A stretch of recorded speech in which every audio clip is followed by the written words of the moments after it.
Hello everyone, this is my Module 10 assignment video. The Module 8 discussion board on observation conferences, interviews, etc. has unofficially closed. Unofficially because I'm leaving it open because of the coronavirus crisis. I'll be grading it during the week, but for those who make later posts, I will regrade as they come in. Remember that the discussion boards increase in weight. And this last discussion, the Module 10-11 discussion, is worth 12% of your grade. So that's a big chunk. If you haven't been active or weighed in until the last Sunday to post, this would be the discussion board to get on early and often. Get that advanced rating. We will be finishing up the modified discussion board on creating the three-part analytic summary rubric. This was a second time assignment for me, so if you were a little confused, that's okay. I got several emails from it, and I'm open for discussion on how to make this better. Okay, it's a discussion board centering around performance-based assessment, which are graded with rubrics. So creating a rubric is very important, and that's why I'm focusing on it here, so you can get a taste of it, so you can start talking about it. You know, how do you define things? How do you make them clear?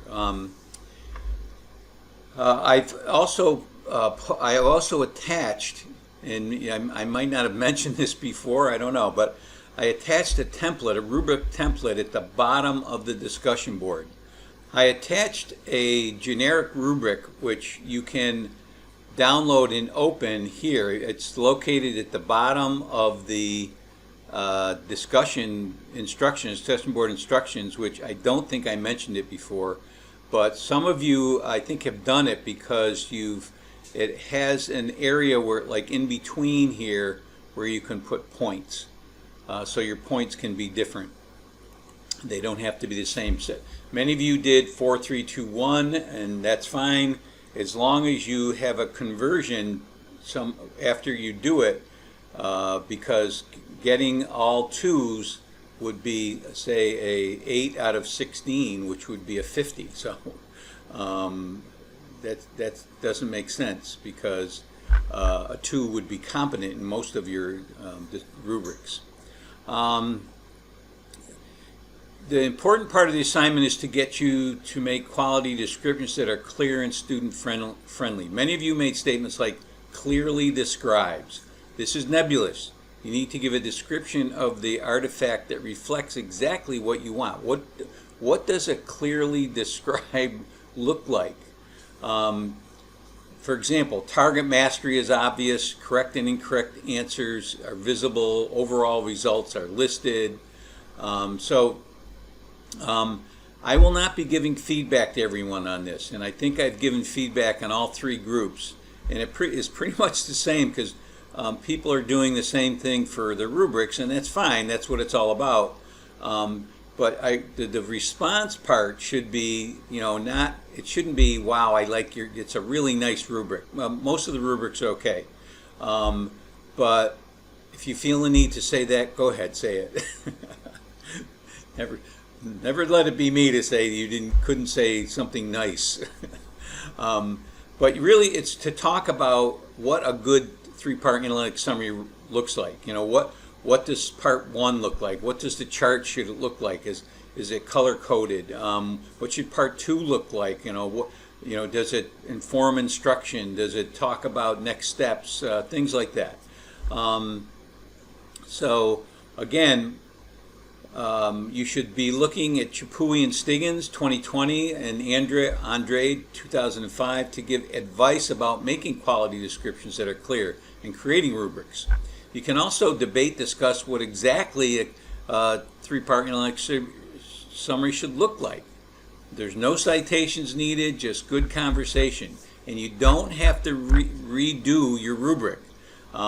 This is a one-time thing only, just to start a conversation. I like that part you wrote because it looks like this. I think this is a little fuzzy. You need to be a little clear about that. So that's the kind of discussion I want. Talk about the exemplars, what you think makes them good, where do you think they fall down. And I think all three of them are pretty high quality three-part analytic summary, so they should give you a good idea what I'm looking for. We will be starting Module 10 on formative assessment, a theme that has been reoccurring throughout this course, mainly because it's such a powerful process. I repeat, it's a process. So in your vocabulary and your own words, make sure you say it's a process. It's not just a formative assessment, a test, like a exit ticket. That's a formative assessment tool, but it's not a formative assessment, because formative assessment is a process. You have 2 chapters to read, Chapter 12 in Popham and Chapter 2 in our textbook. I think some of you may have read Chapter 2 already, I'm not sure. I have also added a short piece, the term paper assignment, and a classroom scenario that might bring back some bad, it's a classroom scenario that might bring back some bad memories for you, or some recent memories. In the modules discussion board, you should compare the experience of Emily. I have a video, an interview with Emily, by watching the Arter video. This discussion board will also include some readings from Module 11. And you can just click on them in the discussion board instructions. You don't really have to go in Module 11, but there is some other stuff in Module 11 that you might want to add because this is such a long module right now because of time off. So we're going to be talking about practices, grading practices that don't distort achievement. As usual, there are ancillary materials that will help you in your final discussion board, instructionally oriented assessment and good grading practices. This discussion board should elicit many emotions and force you to examine some of our long-held beliefs. Most of you had traditional ideas about extra credit, giving zeros, and docking work for being late in your initial baseline survey. We will take a long, hard look at these assumptions. You should upload your final draft of your select response test in Module 11. It's to be graded by me. Remember, you have to upload it. So that's where I grade it. I don't grade it on your discussion board, on the final revised select response test discussion board, because you have another opportunity to revise it after you get feedback on that discussion board. Also, continue to look back on the revised selected response discussion board to take the tests of your classmates, some of who are still posting late. They need 5 sets of results to do a good quality 3-part analytic summary. So, and many of you are doing that. Thank you, and thank you for doing that. This module does not end until April 26th, about 3 weeks from when I'm recording this. And you have until April 21st to make your initial post and receive advanced credit. So you got quite a bit of time to still get advanced credit for your initial post.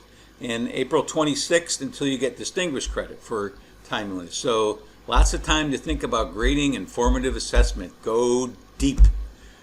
So we are approaching the end. There's still a great deal of work, and if you've been doing your baseline survey, your final baseline survey, you're doing your vocabulary in your own words as we go through the course, then you should be almost done with those. But in your 3-part analytic summary, you should have been taking notes as we went through as we've been going through the test creation process. So there's still a great deal of work to do, but just think of all the knowledge you've gained. So I'll talk to you again. I'm not sure when I'll do another teaching memo, but I will let you know.